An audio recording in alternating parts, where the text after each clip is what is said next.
How are you? How are you spending lockdown?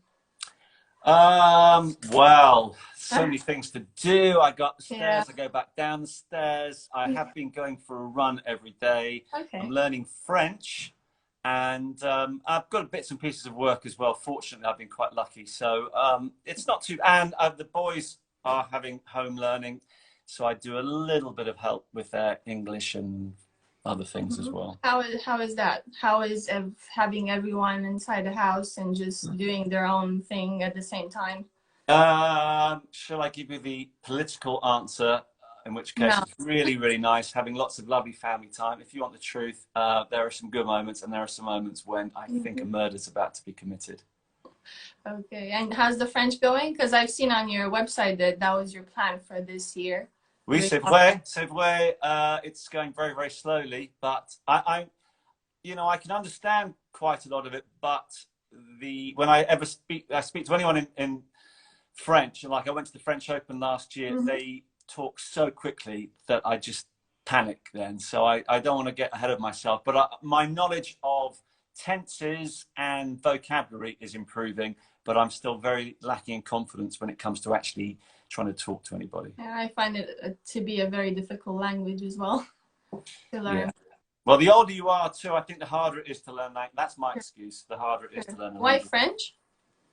Well, because my older son Jago is doing it for A level. I actually did Okay. know a bit of Spanish because I lived in Spain for a while, a long time ago, and I picked Mhm. up some. Well, I was in Barcelona, so actually it was more Catalan. But because he's doing French, I thought I might be able to. I thought I Oh, might be able to help him a little bit. I'm not sure if okay. that'll be the case. So he didn't follow the path of Spanish. He did French and Spanish Right. for Okay. GCSE, but he decided he'd rather do French at A level. Mhm. So, which is fine. I mean, I think I used to think I knew more French because I did French at school, and then I did learn some Spanish. I had a Spanish girlfriend and that Mhm. sort of thing. But when I was drunk, I used to think I could speak Spanish really well. But then when I thought, I don't mind. I just want to learn another language, so French is fine. How are your kids, going through lockdown? Because they're quite sporty, right? Yeah, They they're very sporty. They're enjoying the fact that all the Premier League games are live, so they can watch all the football. okay. But they're getting really frustrated because they're both at a tennis playing school, and obviously they haven't been able to play any tennis Hmm. at all. Let me think now. In fact, going back to the first lockdown, obviously that mucked things up. Then there were some tournaments late summer through to half term of the autumn term, Yeah. but they haven't actually competed since, yeah, it's like mid-October, something like that. So they're getting really frustrated, and it's a bit of a shame and a worry because obviously they're at a key stage in their development. They're 16 and 15. They were doing really well at school, and it's frustrating, but Yeah. it's the But I same. guess they understand it a little bit better than kids that are other ages. Oh, we're so lucky. I think we're so lucky that we've got two boys who can look after themselves most of the time, and they appreciate it's difficult for everybody. I can only extend huge sympathy for those who've got very young Young children. This kids. must be an Mhm. absolute nightmare for them. And how has it been for you in terms of work, let's say? Because not much has happened No, this well, let's. At the very beginning of the last lockdown in March, April time, it was a really worrying period for everybody year. working in live sport because there was nothing at all. Then, fortunately, Premier League football came back and Champions League and Europa League football came back. I Mhm. do quite a lot of that as well. So that got me going again. And the tennis world actually, I think, reacted really well. We managed to get the US Open played, several Masters events were played. So in the end, although I missed out on quite a few tournaments, certainly around this time last year, Indian Wells, Miami, all that sort of thing, Mhm. I ended up getting away. And also they had a couple of those events at the National The Tennis Centre, British, the Battle of the yeah, the Brits. Battle of the Brits, yeah. Yeah, so actually in the end, last year was not as bad as I thought it was Hmm. going to be when everything did lock down in March.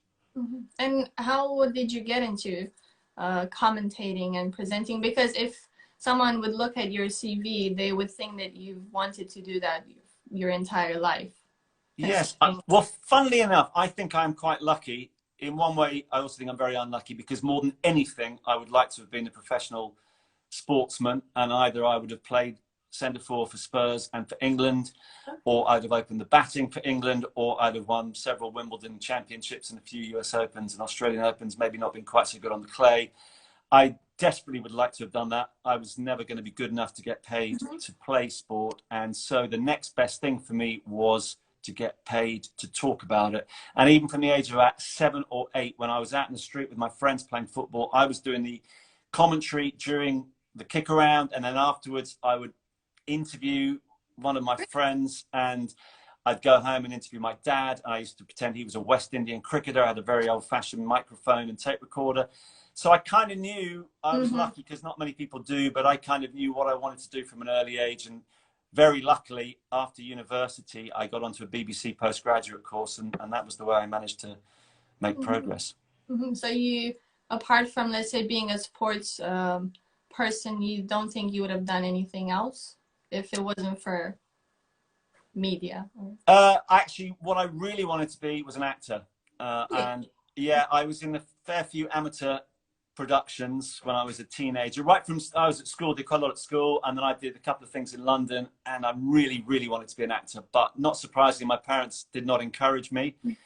And now I know quite a lot of actors because I play golf with the Stage Golf Society at Richmond, which is full of actors and broadcasters. And there are some unbelievably talented actors there who are playing a lot of golf, or at least they were until the lockdown, because as talented as they are, we all know what a brutal competitive profession it is. So that was my dream. And being on television, being on radio is a little bit like acting anyway. But yeah, no, if I could have been anything other than the sports scenarios I suggested to you, then yeah, I could imagine myself as a top Hollywood actor. Okay.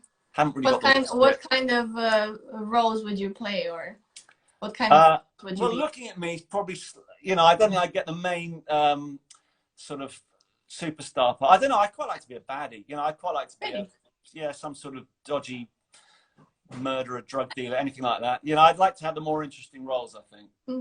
And now looking back, let's say if your boys would say tomorrow that they want to become actors, would you say that's a good idea?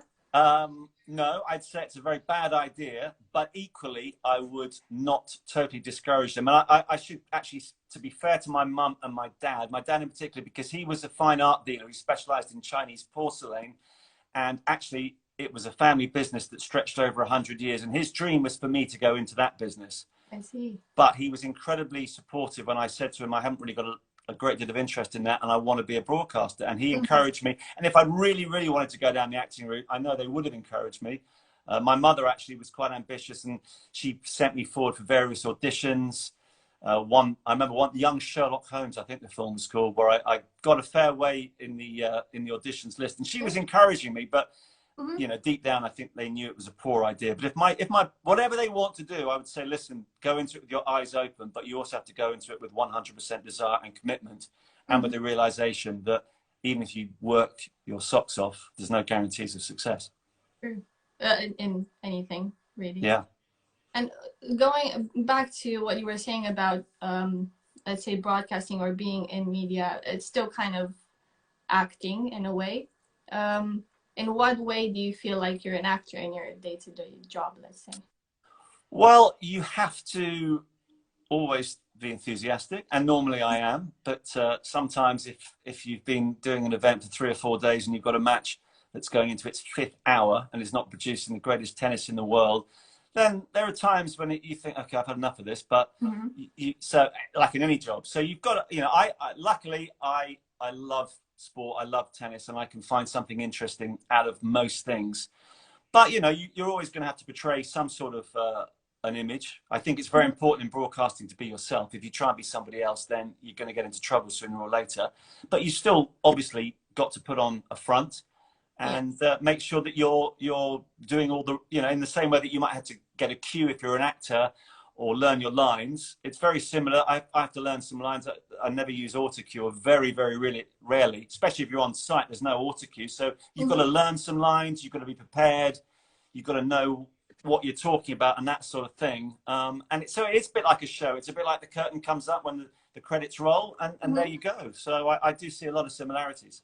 What would you say are the, let's say, toughest moments that you have to deal with when you're presenting or commentating? Because people might think that it's, you know, it might seem that it's not that difficult to do it. From looking, the hardest, I would say, the hardest thing is in particular when you are presenting live from a venue, particularly if it's a noisy venue. For many years, we used to cover the World Tour Finals at the O2. The noise, because our studio didn't have any glass or anything behind it, so we were getting the roar of 16,000 people. And sometimes you're trying to hear what your producer is saying to you, you're trying to hear what your director is saying to you, you're trying to hear what your guests are saying to you, and you're trying to think yourself what you're attempting to say and do. And then, you know, there might be a problem with timings and this, that, and the other. There are lots of hidden sort of dangers in live broadcasting that hopefully people don't appreciate. And if they don't, that's good, because it means we're doing our job. But there are lots of things that can go horribly wrong in television. And so you've got to be constantly on your guard. And really the key thing, actually, I think, as a good broadcaster is to be able to deal with things when they do go wrong. You know, for example, if there's suddenly loads of rain and you're having to fill for an hour, 2 hours, sometimes almost all day, it can be pretty tough to keep thinking of interesting things to say and do. And obviously talking. Yeah, and you've got to have a good production team behind you. But it's a challenge, and it's a brilliant challenge to have, and I enjoy that. And I mean, I can waffle. That's one of the few things I can do really in life, is waffle. And so that comes to the fore on days when it's raining or something's gone wrong. How has sport helped you in your job, like playing tennis and golf and football? Well, I think I tell you, by doing my job, what I really have developed is an enormous appreciation of what top athletes have had to put into their lives to get back anything at all. The sacrifices, the unbelievable sacrifices in all sports, particularly individual sports, I think is quite extraordinary. And I didn't fully appreciate, certainly with regards to tennis, what goes into making a tennis player, until I started to work in the sport. I started to hang around with men and women who have, some of them have gone all the way in the game. Some of my best friends were pros, but they never really hit the big time. And they would tell me stories about traveling to far-flung parts of the world, living in shacks, basically, with cockroaches on the floor, going out in the first round of a challenger, losing money, then having to travel somewhere else. I mean, I don't think you get a full appreciation of that until you speak to the people who've been there and done that. And so I have enormous respect for those people. And also having just watched my own two sons develop, you know, they're playing at a reasonable level now. And I see the amount of effort that they have to put in, and their contemporaries are putting in, just to make an impression at, you know, grade 3, grade 2, grade 1 levels, and then hopefully start to play in Europe, etc., etc. But it's brutal. It never stops. And so I have a huge respect for anybody who has done anything in any walk of sporting life. What are the misconceptions that people have about athletes, top athletes, that you think, and you know, being behind the scenes in a way, you can see it a lot better, clearer? Well, I think most people just don't, as I've mentioned, appreciate what they have put in to get where they are. The thing that used to drive me mad was when someone would come up to me and say, "Oh, Tim Henman, wow, what a bottler. He didn't make it, did he?" And I'm thinking, Tim Henman, he made it to 4 Wimbledon semi-finals. He got to the US Open semi-final. He got to the French Open semi-final. He was losing most of those semi-finals to greats of the game. He got to number 4 in the world. He won a Masters event. Goodness knows how many other tour titles. And people go, "Oh, well, he didn't really do it." And I mean, that just does my head in, because his career was quite extraordinary. And I do think that there's an underlying belief that unless you've won Wimbledon and the biggest trophies, oh dear, sorry, I just knocked my phone, that you've not made it. And so that's a huge misconception. I think also, I respect the fact that particularly in an individual sport, you have to be quite a selfish individual, because you wouldn't get to where you need to get to unless ultimately you look after yourself.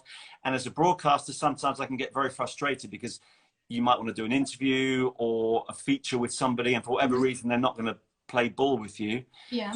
But, you know, there are some players who can be pains, basically. But most of them are, you know, they want to help. And if they can't, it's because they've got to do something themselves. And on top of that, I think now in this modern world with social media, they have to be a bit careful, because as soon as they do anything a bit silly, it's going to be picked up.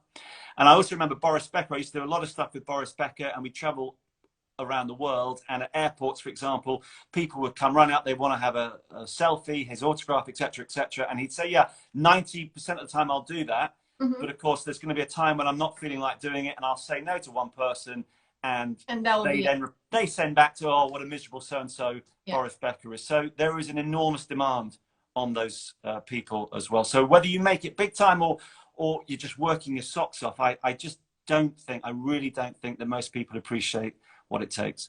Do you think they kind of label players fairly quickly, let's say, without actually thinking about things? I think the players themselves obviously can play a role in this. I mean, you know, if you've got a natural persona that works when it comes to giving interviews and what have you, you can maybe trick the public, because some of the men and women who come over really well, actually behind the scenes, are completely different. So again, being like an actor, and then some of them are, you know, they come across well on social media, and they're fantastic. So, you know, that comes down to brightness. I think the other thing, and I don't want to label all tennis players one-dimensional, but inevitably you have got to focus so much of your life on hitting backhands and backhands and forehands and everything else, that sometimes you might forget about what else is going on in life, and therefore some players are labeled, oh well, they're very dull, very boring, because they're very focused on themselves and what they have to do. Exactly. And I think also because I think some of them are a bit worried as well that if they say anything remotely interesting, quotes controversial, they can get into trouble. And that's where we in the media are to blame slightly. I mean, I always make the example of Andy Murray years ago when he was first coming onto the scene. He made the joke about, I'll support anybody except England in the World Cup. He was just trying to be... well, he's quite a funny... he is. People, I tell you, around. He has got the most fantastic dry sense of humour. He is so not what people think he's like. I've been lucky enough to be with him a few times, and he is so different. So, yeah, I mean, it's really interesting to see what people think, assume about players, and what the reality is. Which players do you think they deal with media better than others, or the best? The man who has dealt with the media better than anybody else, without any question, is Roger Federer, because he speaks so many languages. He will give you a fantastic answer, whatever ridiculous question you throw at him. He's got a real appreciation of the sport, the history of the sport, his contemporaries, and what he's done. So I have to say he is unbelievable in that regard. Murray, though, has really improved. I mean, to begin with, he could be quite surly, but he has developed, and if you listen to the content of what he has to say, he's a really bright guy as well. Yeah, that's true. And you were talking about maybe silly questions in a way. Sometimes they do get asked fairly, I mean, I wouldn't say silly necessarily, but maybe obvious questions, or questions that don't really make sense at the time. Does that happen on purpose? Do journalists do that on purpose, or is it just... Well, I think there are two sides. I think there are two sides to that. Firstly, the slight problem, and I put that in inverted commas, it's not really a problem, but obviously in tennis, say during the course of a week, if you go through to the final, you might give 5 press conferences in 5 days. And after a while, it could be a bit of a challenge for anybody to think of some innovative questions. If you're covering a football team, then every week someone else has scored the goal. There's a story. Here it's the same individual. So it can be a problem. The other thing that happens a lot, and why it might be very noticeable in this country, is that at Wimbledon, for example, suddenly you're going to get a load of journalists and TV and radio people who are only covering the sport for a couple of weeks, because that's when obviously it goes huge in the United Kingdom. Some of them may not have huge knowledge of the sport. Some of them also have got their own agenda. They are looking maybe to trick a player. So there's various things going on behind the scenes in that regard. But yeah, some of the questions are a little bit embarrassing. And you were also saying that some players are actually not, or like they're totally not how they seem to be. What players do you think might have a, not necessarily a bad reputation, but they might not seem as open, but they're actually really different in, let's say, real life or behind the scenes? You know, the one player who springs to mind when you ask me that question is Serena Williams. Okay. I've interviewed her a couple of times, and I've got to say it was a challenge. She didn't want to do the interview. She was contractually obliged to do it, and it was not a good interview. I mean, the questions maybe weren't great, but you know, if someone doesn't want to talk to you, really, they're going to just give you the cliched answers. And you know, I've heard stories behind the scenes about how difficult she can be, but then I hear stories from other players who say how incredibly supportive she is, what fun she is. I find her intriguing. I would love, I think there are obviously two sides to Serena. And I go back also to what I said earlier about how you need to be selfish in some ways and protect yourself, which obviously she does very well. And she's in constant demand. So when I'm the 50th person to rock up with my microphone, I can understand why she looks at me and thinks, oh my God, I just don't want to do that. Which is where Roger Federer is so good, because he will just bat them away and do them as many times as he has to. But I'd love to know the real Serena. And Venus as well. I remember interviewing Venus Williams at the US Open one year, and her eyes were dead when I looked into them, and I just couldn't get anything out of her at all. And yet I know a couple of people who've met Venus and said, you know, when you get to know her and all the rest of it, she couldn't be a better companion. So I'm sure there's a lot of, but there are a lot of people like that in all walks of life, of course. Well, let's say these were the interviews that didn't go so well. What were your best ones? The ones that you really remember being very good? Well, I tell you, there's two. And why were they so good? The most, I don't know if it was a great interview in itself, but it's because of the occasion. In 2012, we, as Sky, I was at Sky in those days, and we were at the US Open, and Andy Murray won the US Open, and so we ended that 77-year drought for a male British Grand Slam winner. And he came very quickly, having won the match. He did his on-court stuff, and then he came straight up to our studio. And obviously, just because of the occasion, the excitement and everything else, that just stands out as a real moment to cherish. And I have also, my favorite player, weirdly, is a guy called Ernest Gulbis, who for a time was briefly top 10 in the world, got to the semi-finals of the French Open probably nearly 10 years ago now. He's had injury problems since then. He's drifted away and then pops back every now and then with a really impressive victory. And I remember interviewing him once, and he was such a breath of fresh air because he started kind of taking the mickey out of me and suggesting that my questions were rhetorical or weren't very good. And I thought, this guy is such a breath of fresh air. And he went on to give other interviews around about that time where he was saying that Federer and Nadal are far too corporate and aren't saying anything interesting. And I'm thinking, this is fantastic. And he didn't have to worry too much because his dad's very wealthy. I think he was one of these, well, he is one of these guys that is pretty confident in himself.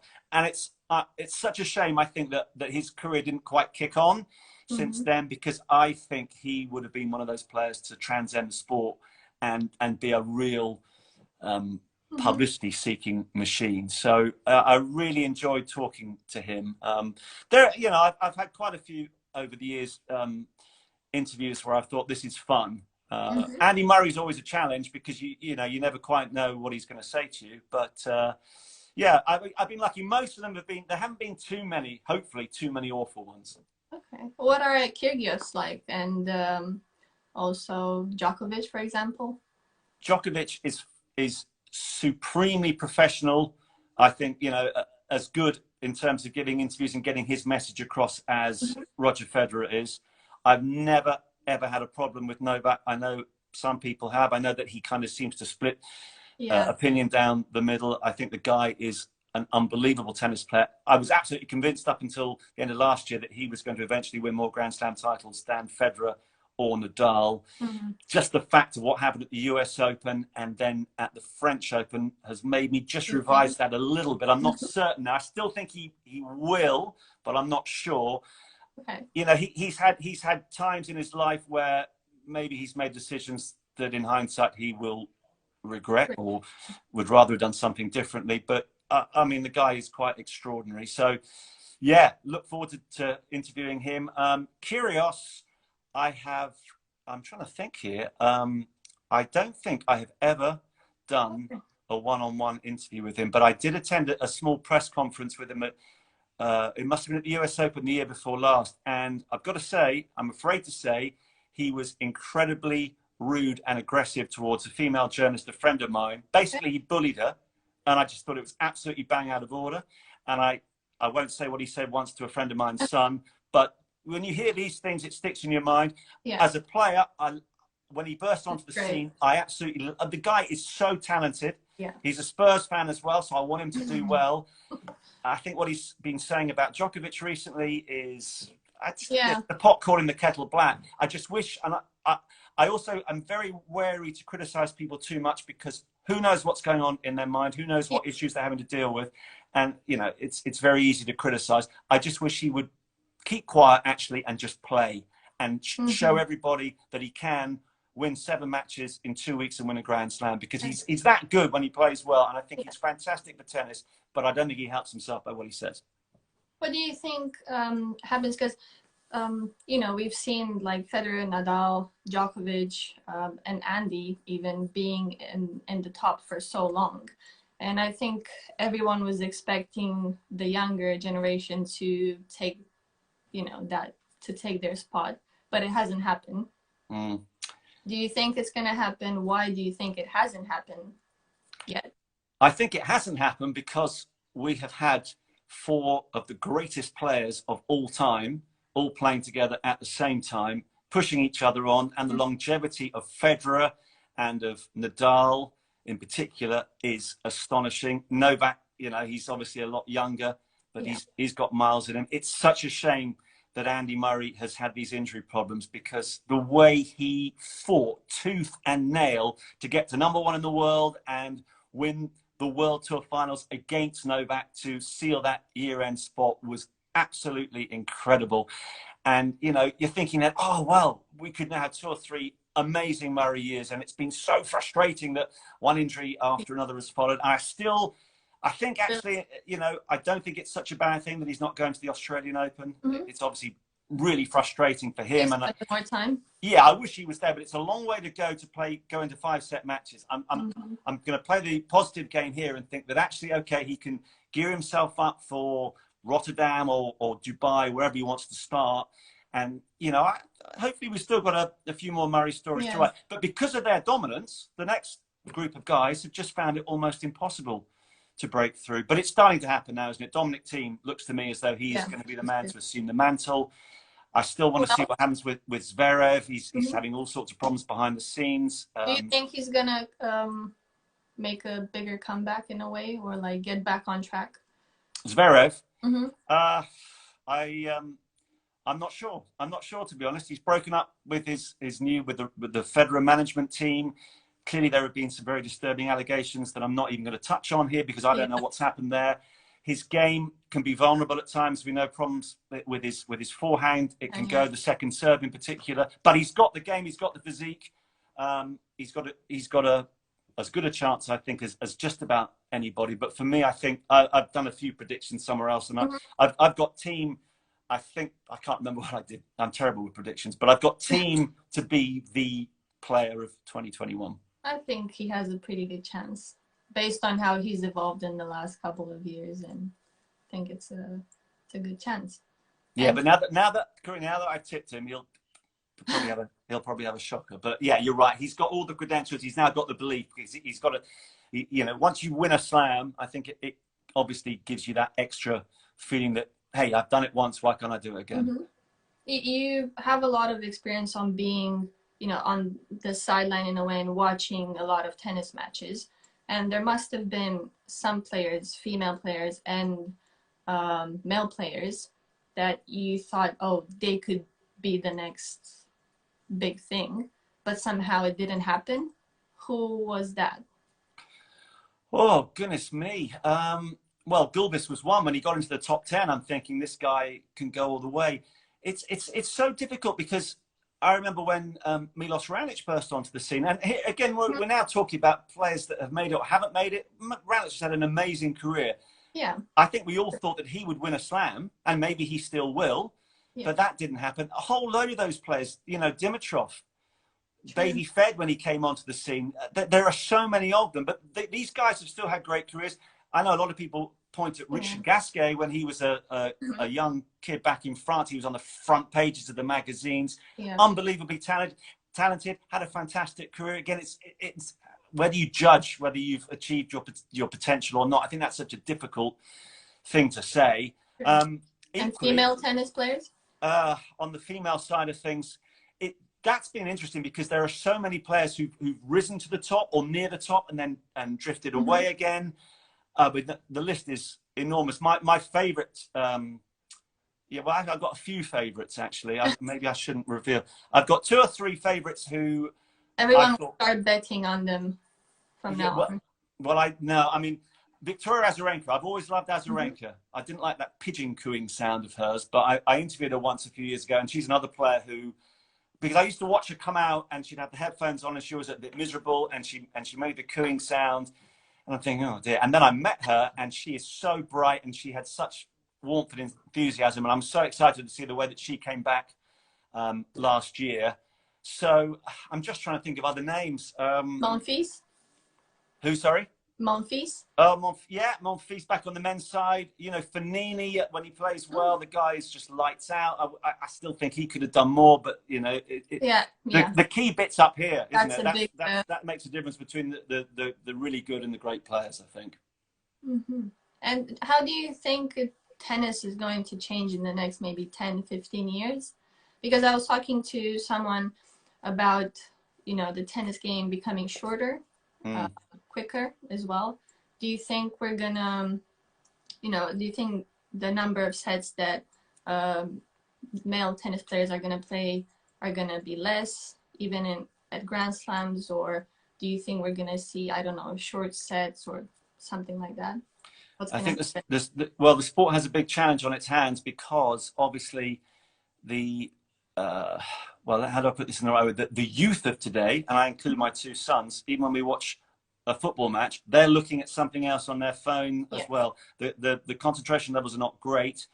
And I know that Chris Commode, the former chief executive of the ATP, was very concerned about how long matches were going and how they could maybe speed things up. And of course, we've seen in the next gen finals, for example, the new scoring system. I see 2 sides of it. I quite like the abbreviated scoring system in certain events. I'm also a traditionalist in other ways. And I think if you look at cricket, the danger is obvious. Cricket has gone away more and more from its traditional format to T20, etc., etc. I still think that there's nothing better than a 5-day test match that goes the distance. Yeah, I'm not there yet on that. No, I know. Well, I'll take you one. No, I took my American girlfriend many years ago to a 1-day final at Lord's, and she read a book, and then just as it got exciting, she said she had to go, and I swore then I'd never take anybody and try and teach them cricket again.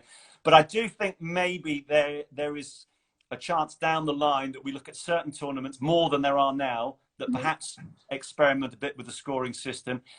I still think there's a possible argument, although I'll probably get shot down by all the traditionalists, that Grand Slams could be best of 3 sets up until the round of 16, because a lot of those early matches are pretty one-sided anyway, and I think it makes sense to keep the men and women who are still involved come the round of 16 as fresh as possible for some great matches in the second week. So I would certainly be interested in that argument, and I do think, to answer your question, I think tennis will have to evolve with the times over the next 10 years. And in terms of, you know, because there is that conversation about male and female balance in a way, and like them being paid the same amount in tournaments and so on. Is there a difference from a media point of view between the male side of the game and the female side of the game in terms of how popular they are, how many people are watching it, what they're interested in actually? There are lots of figures that have been compiled by different broadcasters in terms of audience share, whether it be a men's tournament, a women's tournament, or if it's one of the events where both are playing, if there's a drop-off when it comes to, say, a women's match. I don't have the most up-to-date figures in that regard. And I think the thing I have to stress is that for all the time I was at Sky, we only had the rights to the ATP Tour. So I didn't get to cover. The only time actually we did women's tennis on Sky was at the US Open, and also we did some Fed Cup ties and things like that. So that's why on the women's side, I'm not quite as up to date as I should be. Although having said that, since I've joined Amazon, obviously we now have the men's and the women's game, which I think, by the way, is a really good thing. I think it makes sense to have everything on the same platform, because for years we'd come on, say, at 8 o'clock in the evening on Sky for a scheduled men's quarterfinal. BT would be showing the women's event, you know, from the same play, and that match has gone into a third set. So we're then feeling not able to show anything. It never made any sense at all, to be absolutely honest with you. So I'm really glad, and I think Amazon, with its very clever technical advances, can give you all the matches at the same time, and I think that works a treat.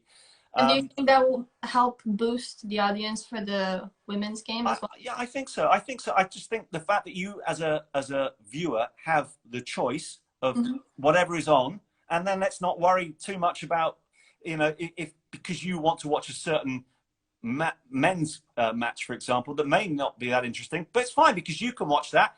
And the fact is that everybody else can go and watch Rafa or Serena or whoever it might be. So I think that the technological advances in that regard are making that less of an issue. And in terms of which of the two sports are more popular, I think that's partly down to the domination at the top of the game. Obviously, the fact that those four men who I mentioned before, and then Wawrinka and other people who are involved as well, it made it an unbelievable rivalry. And for a time, the women's game perhaps didn't have that. And it had a lot of players that would win one slam, become number one for a week and go away again. So the storylines perhaps weren't quite as incisive, but actually the women's game now, when you know, Coco Gauff coming through in particular is just one example. I think the WTA game is on the verge of a really exciting who's your bet? Who are you betting? Well, I mean, just the fact, the way that I don't know, Swiatek, the way she came through at the French was quite extraordinary. I mean, Gauff is going to be really interesting. Can she continue? You make a big splash at the age of 16. Can you keep it going? I don't know. Was making a mark, and I saw on the UK Pro Tour, which happened last year and which is about to get up and running again this year, and I'm hoping to be involved with. I want to see some of them come through. So I think the women's game has got a very, very exciting next few years, and the men's game obviously is going to go through a little bit of a transformation period.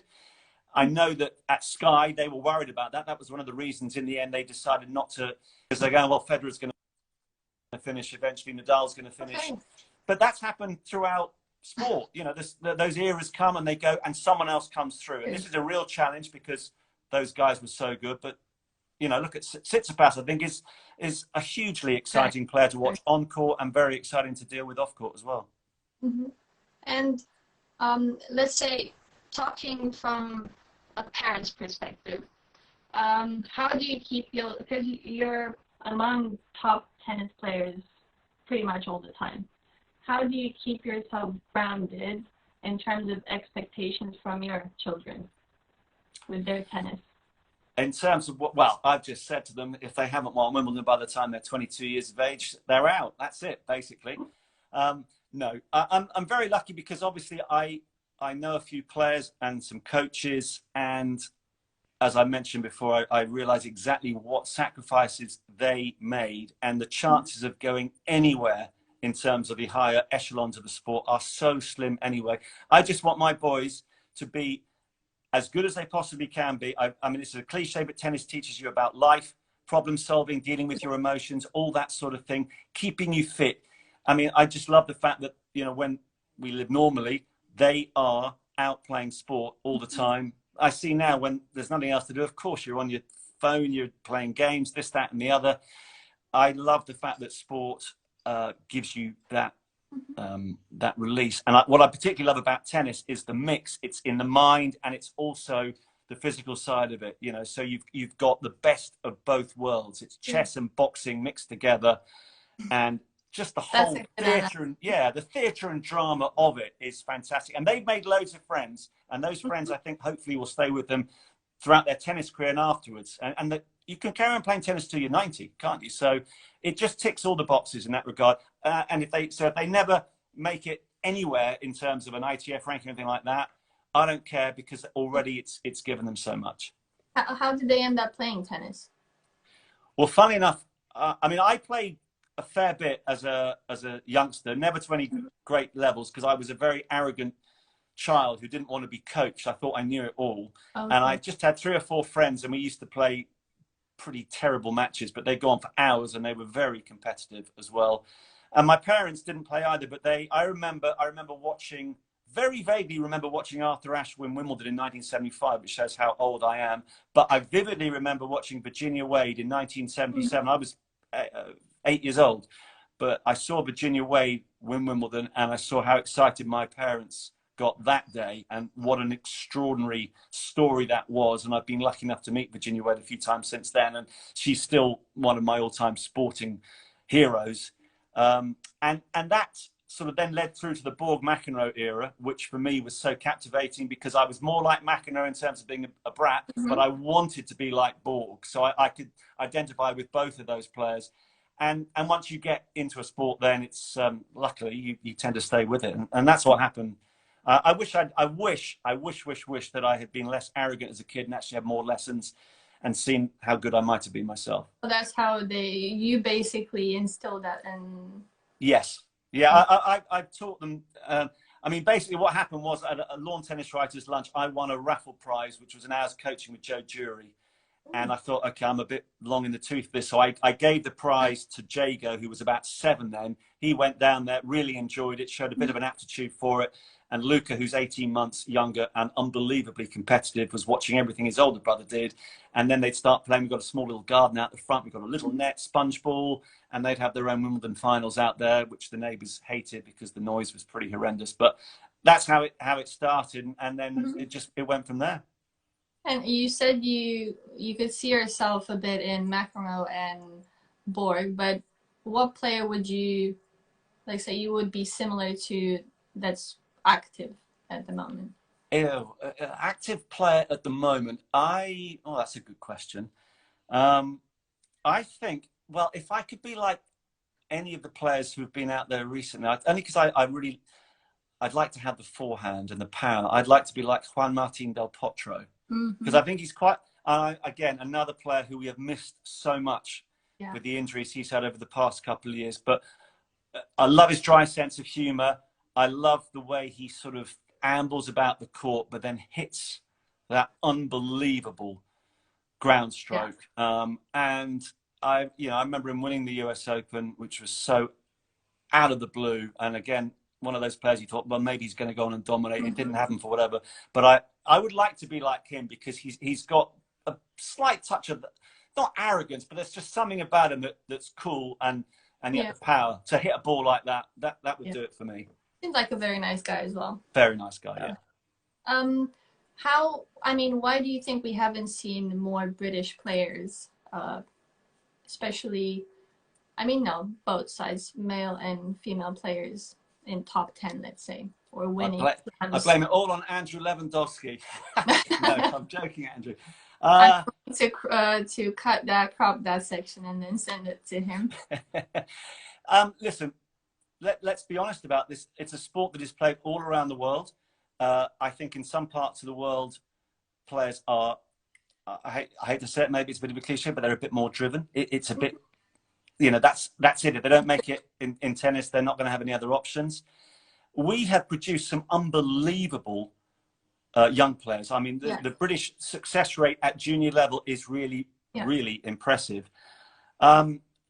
It's a mystery. I honestly can't answer that. If I could, I'd be at the top of the LTA now, making millions and transforming our success. It's one of those strange conundrums. But I'd like to mention here Dan Evans very quickly, because at a relatively late stage in his career, he's reached his highest ranking. I think he has got so much talent, so much ability. Maybe controversial. Well, he's done some things in the past that obviously, if he was to do it all again, he would probably try not to do. But we're all human. Yeah. And I think, you know, he might be an example of somebody who didn't necessarily grasp the opportunity when it first came along. But thank God he has second time around. I love watching Dan Evans play. He seems more determined now and more focused. Absolutely, absolutely. And he's still got a few years ahead of him. And I don't know how much higher up the rankings he can get. But, you know, just the way he plays as well is fantastic. He's giving us hope for this year. And, you know, I just hope, as I mentioned, that with the base now, I mean, I think I'll tell you one thing. This might be a bit controversial because I've seen my two boys, you know, with the LTA. I do think that the LTA, it kind of changes. It changes. To me, it seems to change its philosophy every 2 or 3 years, and they bring in somebody else at the top, and then, oh, we'll go now to try and get as many people as possible to pick up a tennis racket. Then they go back to trying to concentrate more on the competitive side of it. And the thing that really annoys me, the one thing that really annoys me, and I don't want to have a go at the governing body because it's very, very easy to criticize a governing body, but they, at a very early age, I think, basically drop an awful lot of players. Effectively, when you get to 13, 14, unless you're right up there as one of the very few who they think are going to be successful, you lose your rating, you lose everything basically. And I've heard that a lot in the last year, let's say, that a lot of players, when they reach maybe 14, 15, or like the age of your sons as well, they're lost. Totally lost. What happens? How are they? Well, the funding, you can get a little bit of funding. That it depends from player to player. I know from our experience, you know, I'm very grateful to Middlesex Tennis because we get some funding from there. But in terms of going on the camps, etc., when you get to 14, I think that's the age, then unless you are one of the very few, chosen few, basically there's no more regional training for you to go to. You're lost to the game in that regard. And I think that is, and I know friends of my two boys have been distraught really when they've gone from doing their regional training every week and suddenly, thank you very much, we're not interested in you, and they're still 14 years of age. Now I know maybe for the girls they might develop a little bit more quickly. Maybe you can make a better judgment as to whether a female player is going to make it. I still think that's very, very young too. But at 14, to me, they should have a wider base, keep as many, you can't keep everybody, but keep as many interested and involved as possible and see what happens when they get 16, 17. They've got their exams to go through as well. They need to have that support. Otherwise, they are lost to the game. And I do think that is what happens more than anything else. So basically, there aren't any, there aren't any groups or like centers where they can still train with a group from that age onwards in a way, or? Listen, I mean, you need to get somebody on from the LTA to absolutely get this clear. But from your experience, from my experience, I'm very lucky because my two boys now go to Culford Tennis School in Suffolk, and they've got a fantastic tennis program there.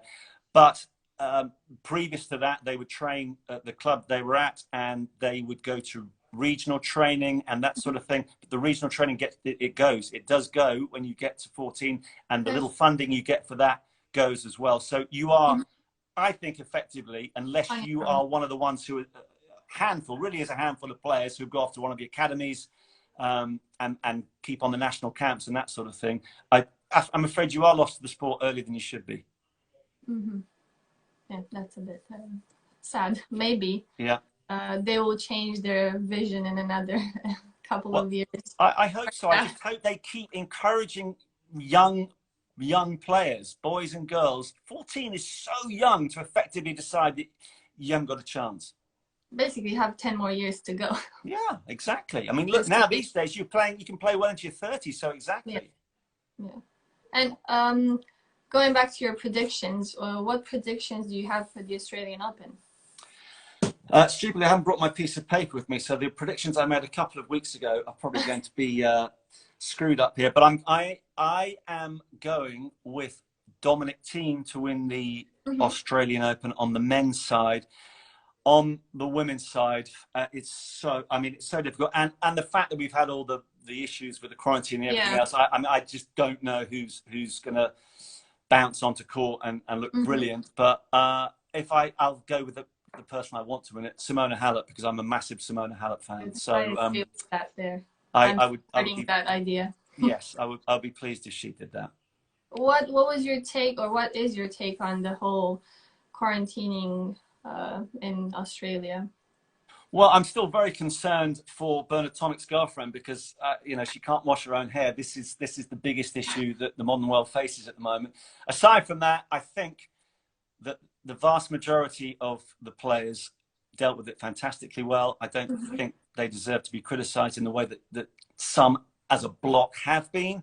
Yeah. I don't know. Djokovic again has been put against the wall in a way for. Yeah. Well, the thing about the Djokovic thing that really actually annoyed me, that the article said Djokovic makes these demands to Tennis Australia. They weren't demands; they were recommendations. And he, as the #1 player in the world, I genuinely think was trying to do his very best for his colleagues. So I hated the way it was stipulated like that.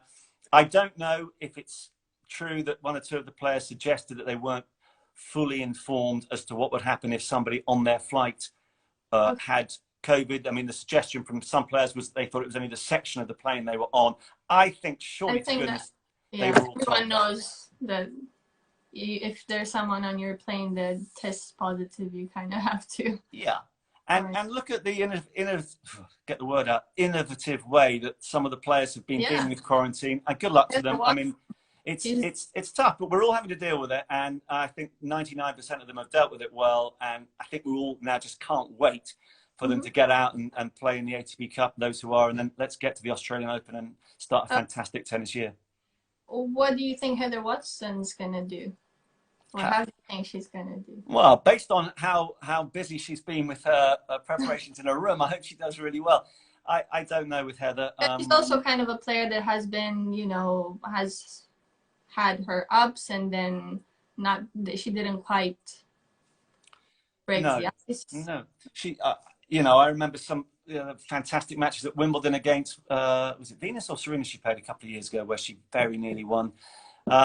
She frustrates me a little bit at times, Heather, because she's got so much talent. I've seen her because for a time, my younger son was at the JTC and she was there as well. And I know fully well what she's capable of. I'm not sure. Joe Conter obviously is perhaps obviously a better chance. I mean, changing the coach all the time is interesting. So, you know, she tends to go up, down, up. I think she might be doing up again this year. So if she's got the coaching side of things right, then, hey, why not? It's a pretty open playing field, I think, at the top of the women's game at the start of this year. So, you know, I think that's one of the things I love about the women's game, that somebody can come from nowhere and do something, which is not obviously the case, or hasn't been the case in the men's game. What is your favorite memory of interviewing a player or commentating a match? Well, my favorite moment, actually, aside from the Murray one I told you about, and I did tweet this a few months ago, and I got an incredible number of likes on this one. But when I was at the BBC back in the late 90s, I worked for BBC Radio, and Steffi Graf won Wimbledon. And they sent me to do the one-on-one in the radio room, very intimate, just me and Steffi, an hour after she'd won Wimbledon. And I lived in Wimbledon at this time. It must have been, was it 96? And so anyway, we're having a nice interview. And at the end, I then said, so Steffi, what are you going to do tonight to celebrate the fact that you've just become Wimbledon champion again? And she looked me in the eye and she said, no, I've got no plans at all. Actually, nothing lined up. And this little voice in my head thought, I hastened to add I was not married at this time, and I was single, young, free and single, and I thought, oh, okay. And as the mic switched off, I was so inclined, I said, I should just come out of this and just say, well, listen, Steffi, I live in Wimbledon. Do you want to come out and have a drink? And of course I didn't. And I'm sure if I'd said it, she probably looked at me like I was an idiot. But I went back to the production room, and my producer, they were all there, said, oh, Marcus, what an opportunity you just missed there. So they could sense it as well. And so that moment has stayed with me for, 25 years. What could have been with Steffi after the Wimbledon final in 96. Do you still get nervous when you have to do an interview? Sometimes it depends who it is, and it depends on the Who do you situation. get nervous with or about usually? Well, it's more, it's not so much who it is, but it would be more what the subject of the interview is. If there's been something controversial that we're going to have to discuss, that's when you get a little bit more worried. So that I wouldn't say because I go to interview X, I'm worried about speaking to him or her. Yeah. It could well be that normally I would like to speak to him or her, but because of something that's happened, I'm going to have to ask a couple of difficult questions. That's when I might get a little bit nervous. Do you remember what was the most difficult one you had to ask, or the subject, the touchy subject? Well, again, actually going back a very long time, I went to the Jennifer Capriati comeback in Paris-Bercy, and again, I don't know what year this was, the late 90s, and she'd been through, you know, if anyone who knows the Jennifer Capriati story knows the amazing highs on the tennis court and what happened to her off the court. And I went over there, and then I think, and my memory's a little bit rusty, I think actually she got there, did the press conference, and had to announce that she was not even going to play for some reason. And then because I'd been sent over to Paris, they wanted the story with Jennifer, what it was like, what she, and I was really worried because I didn't want to have to dig through all the things that she'd had to put up with, but my job was to ask some of those questions. And I remember being really uncomfortable. I mean, I'm not a new, listen, I was taught to be a journalist, but I would hate to be a news journalist just to doorstep people when awful things have happened. I don't like that. I'm happy to ask important sporting questions because, you know, I think that is, it's my, you know, I'm privileged to ask the questions that everybody at home on the TV, watching or listening on the radio wants asked. I've got to do that for them. But when it becomes a personal thing, et cetera, that's when I'll get nervous because you don't want to phrase it clumsily or look like a bully or anything like that. Equally, you don't want to come back and your producer goes, but you've not asked the important question. Yeah, that's a tough moment. You're in a tough spot, let's say. Yeah, absolutely. And just also kind of talking, because you've been around coaches and parents and players and all of them together, from what you've seen, what advice would you give parents maybe in terms of their relationship with their kids and then with the coach? I think personally, I mean, I know when I first became a tennis parent, and I became, you know, you get very into it, and you're saying things at the side of the court that you shouldn't be. And I've had a few incidents, and I must say, things that I regret, times where the other thing, occasionally I do find some of the adjudicating at junior level to be officious in the extreme, but I'll not go down that because it's another subject. But I'd like to think that as I've, Annabelle Croft told me a very good thing. She said, in terms of being a parent watching, she said when she was playing, and for those who don't remember, Annabelle she was the she won Junior Wimbledon, she won Junior Australian Open, #1 British player, top 25 in the world before she decided she just didn't like being a professional tennis player. But she said to me, she was so aware of every gesture that her mother made when she was watching her and how inhibiting that can be. Yeah. So I've always, well, I've failed dismally actually over the years to follow that advice, but I think I'm getting a bit better. So my advice, if possible, as a parent is to stay out of it as much as possible. In fact, now I don't tend to watch as many of, certainly my youngest son's matches. Luca, I think, plays better when I'm not there because the habit for the players to look up the whole time, and it's very difficult then to not look, you know, what message are you giving? But if you stand there stony faced, then he doesn't know what you're thinking. So I think to step into the shadows as much as possible, but to always be there to offer that support. And with the coach, I mean, again, it's like find the right coach if you possibly can. And we're really lucky at Culford. They've got a great coach. Miles coaches both my boys there, and I have every trust in him. And I'm actually quite relieved now to step back a little bit, to be there when they want to ask me a question, to offer some advice, some encouragement. Occasionally I see a good quote from a player, I'll give it to them. But really, for me, it's to stay out of the way as much as possible. And how do you deal with one of their losses, for example? How do you reach out to them? Because that's a tricky one. You know what? And for players. What I've tried to say to both of them is, honestly, I don't mind if you lose. I mean, this, you know, again, there's a bit of a cliche, but I don't mind if you lose if you gave everything and you behaved as best you can and you fought like, you know, a tiger. Then if the other player is better than you, or, you know, you have even if you're the better player, but something goes wrong, deal with it. Deal with the thing I couldn't stand is when, and my younger son in particular would be guilty of this, he'll be the first to admit it, you know, at times mentally he imploded, and so he lost a match that he might have lost anyway, but he might have won. That's when I would find it very, very, particularly if I'll never forget the first ever Tennis Europe event he played in, which was in Liverpool, and it was a long, long drive. I had to, you know, Friday afternoon as well, going up there, it took about 8 hours, and then the next morning he lost in next to no time, and that was hard to deal with. Because how was that ride back home? It was horrendous. It was absolutely horrendous. But you learn, and I think that ultimately it's up to the player to deal with it.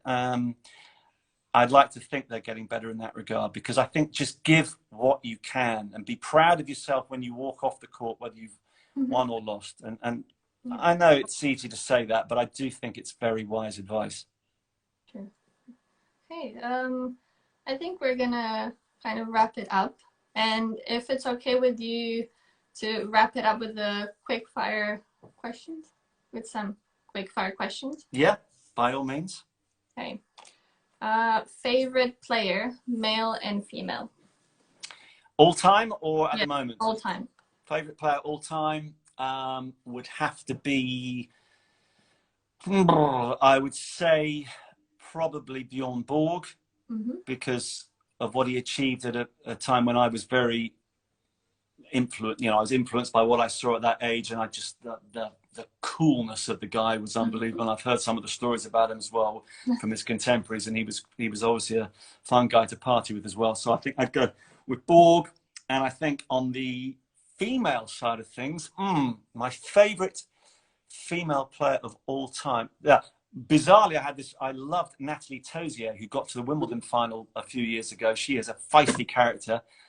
Loved the way she played. But I would say my favorite, oh goodness me, my favorite female tennis player would have to be Virginia Wade, because I was 8, she won Wimbledon, and I've met her a few times since then, and she's really good fun as well. Of the contemporary players, there are so many that I really admire and like, but I don't think.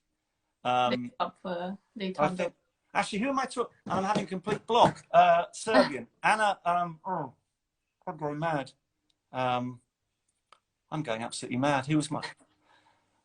Hang on, Luca. What's the name of? I've got a complete block. My favourite player, Anna from Serbia. Who? Oh no, he's Ivanovic. That's it. I've gone mad. Okay. Sorry, Anna Ivan. Because funnily enough, I did have it's kind of a bet with her, actually, that if she won a match at the US Open about 5 years ago, I said to her, I'm going to take you out to the most expensive restaurant in New York to celebrate. And she had quite a tough match. Anyway, she lost about 3-1, and everyone said afterwards she deliberately lost just to avoid. But I loved Anna Ivanovic, and she won. Even though I couldn't remember her name, it was terrible. Yeah. Oh, but she won the French Open again. That serve was all over the place, the ball toss. But she, for many years, was unquestionably my favourite player. But Virginia Wade, top of the list. Easiest player to interview or player to comment their matches? Definitely Roger Federer is the easiest player to interview in terms of commenting on matches as well. I mean, a lot of them they're really good, actually. I mean, Federer, for me, is just the one who can give you a brilliant answer to anything. So I think he has to win that category. Okay. Famous person you would like to interview? Someone you haven't interviewed, but you would really like to do it. Oh, somebody who I'd really like to interview who I haven't. I'll tell you, actually, Harry Kane.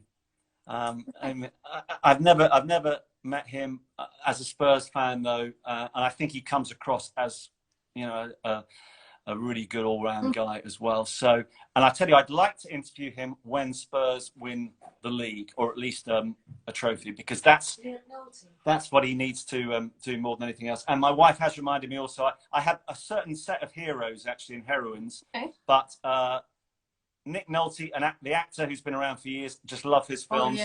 Billy Joel, would love to interview him. Steve Archibald's my football hero. I have interviewed him. Alan Butcher is a cricket hero, and also Ian Botham. I've interviewed them. So there's a few I have, but I think, yeah, that's who I'd go for in that regard. Favorite tennis coach? Favorite tennis coach? I'm going to have to say Miles Orton at Culford School, because that's who's coaching my boys at the moment. Bonus points for them. He might be listening to that. And I'd like to thank all the coaches, actually, that Luca and Jago have had at Chiswick Riverside, at Duke's Meadows, and also at West Middlesex. There's a fair few names there, and all of them have helped develop a love for the sport that's been so important to Jago and Luca. And those coaches at junior level are so important as well, because, you know, you're modelling a player in that regard. Yeah. You can make them lose all their love of the sport. And I will mention very quickly, actually, Bob Brett, who so sadly passed away recently. And I did, about 3 years ago, there was a big media day at the National Tennis Centre, and we all did a 2-hour coaching session with Bob. Wow, he made you work hard, and not everybody loved the fact that you had to hit 200 forehands across the net before you do anything else. But I loved his impish sense of humour. And he, you know, with the players he got results with, he got huge results. So I think he's going to be a big miss for the game. Okay. Best football manager out there at the moment? Jose Mourinho. Sorry, Trofe Mourinho. And your favorite football manager? Is it still him? Of all time, no, because he hasn't yet. It's only a matter of time, but hasn't won anything with us yet. We'll always love Maurizio Pochettino for what he did, and I hope he does really well at PSG. And I go back, actually, to a guy called Keith Birkinshaw, who was the manager of Spurs in the early 80s when I was really big into them. And between 1980 and 1984, we won 2 FA Cups, a UEFA Cup, and nearly won the league as well. And Birkinshaw was the manager. Very old-fashioned today. I mean, God knows how he'd cope in today's game. But just because of what he did to that Tottenham team, I think he could have been an awkward guy to deal with as well. But he was the first manager that brought success to my team. So I've got to always acknowledge that. Good. From favorite to least, you have 3 sports: tennis, football, and golf. My favorites in that order? Yeah. Do you mean to work on, or just to be a fan of? To be a fan of. Okay. Well, that's really difficult, because those are the 3, without question, that are on top of the list. I guess if I had to choose one, it would probably be, only because we've been so starved of success, that Tottenham are about to win some silverware. So I would possibly, in that regard, put football just ahead of tennis, with golf in 3rd place. But in terms actually of working on a sport, although I've loved doing football, and I did that for many years at the BBC and at Sky, I do love the fact that if you cover tennis, you go to some great places, you follow the sun around the world, and you do get to meet some really fascinating individuals and develop a relationship that perhaps isn't as easy to do on a regular basis if you're working in the football industry. Okay. That leads to the next question. Which one is your favorite city? Favorite city to visit, I would have to say it's either going to be New York or Rome. And I think if I had to come down for one of those, it would be New York, only because we've had some amazing nights out there. And I mean, I love Rome. I love the fact that even late at night, you get the atmosphere inside the Foro Italico is unbelievable. That's right up there in terms of favorite courts. But we've New York is New York, and yeah, I'd have to go there. Cool. Favorite food? Favorite food is, if I have to have one thing, it's steak. Steak followed by marmalade sponge with custard, which I find very hard to get. Fine. Yeah. My wife once a year cooks it for me on my birthday, although she didn't this year, so there's problems in the house.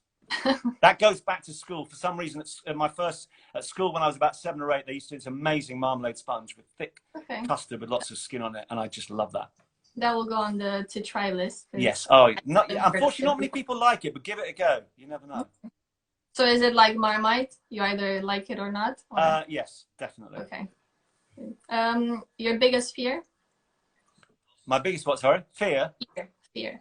My biggest fear. Do you know what? My biggest fear. I had this nightmare last night. My biggest fear is not getting to the venue where I am meant to be broadcasting from. And I actually woke up in a cold sweat last night because I suddenly was in the wrong place. And then by the time I got there, this was a horrible dream. I was in the wrong place. Then I got there. I didn't recognize any of my guests, and we were live on air. And I was trying to say to the floor manager, what are their names? And I then woke up in this cold sweat. So I think, yeah, failing to get to work and to go on air at the right time is a bit of a recurring dream, actually. Has it ever happened? No, but there have been a lot of very close shaves. Okay. Did you ever have moments where you mispronounced your guest's name?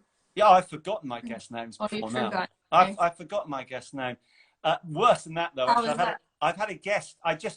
Very early on when I was doing football for Sky, and it was a lower league game, and I had this guest with me in the studio, and I just could not remember his name. And obviously, I couldn't ask it, and so I had to. I don't know how I got. Eventually, I think I sort of had to sort of keep saying. I couldn't say mate or anything like that. I just had to not say his name. But I'll tell you the weirder thing than that. I've had a guest actually fall asleep in front of me. A few years ago, Peter Fleming, the famous American doubles player who won the US Open, Wimbledon several times with John McEnroe. We were on air at 3 o'clock in the afternoon. It wasn't even the middle of the night. And I simply said, yeah, good afternoon, great coverage. And we're going to start with Novak Djokovic in a couple of moments. And I'm delighted to have Peter Fleming alongside me. And as I turned to Peter, I'm not kidding, his eyes just went. And at first I thought he was like pretending it was a really dumb question. But he literally fell asleep. And then Peter, I said, and he woke up and he gave a totally disconnected answer. And, was that videoed or just audio? That was there to be seen by everybody, and yeah, live on TV. That was like, okay, I'm obviously not much good in terms of company this afternoon. So yeah, these things happen. Yeah, actually, no, that doesn't normally happen, but it did with Peter. Yeah, maybe. I mean, it hasn't happened to me yet, but you never know. I'm sure it won't. Hopefully. Yeah, well, yeah, those were the quick fire questions. And I think we're going to wrap it up there. I've kept you for like a very long time. Well, if anyone's still, if they're still watching me, thank you for showing. Everyone is watching, yeah. Yeah. Yeah, we've had quite a few people watching. Thank you again for doing this. It was pleasure. Really fun and very interesting. Thank you for having me on. Thank you. And hopefully I will meet you in person soon. Yeah, I hope so. Yeah. Enjoy the rest of the lockdown if you can. Thank you. You too. All right. Take care. Thank you. Bye. Bye. Bye.